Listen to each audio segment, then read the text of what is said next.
Hei, Ina. Kenapa masih sini? Khalil, lagi 2 minggu nak raya. Saya datang warehouse sini nak cek stok Kaifa. Ternyata stok Kaifa sudah kurang. Macam manalah kalau pelanggan nanti tak dapat nak tukar Kaifa absorber yang baik untuk diorang balik kampung nanti. Tak itu sangat bahaya. Bimbanglah saya macam ni. Bunyi apa tu?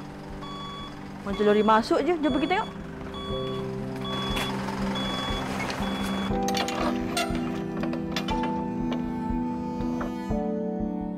Haiya, Ina, jangan risau.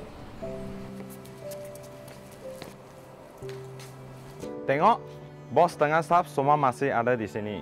Kita mesti hantar produk ke customer on time. Kita memastikan mereka balik kampung dengan selamat.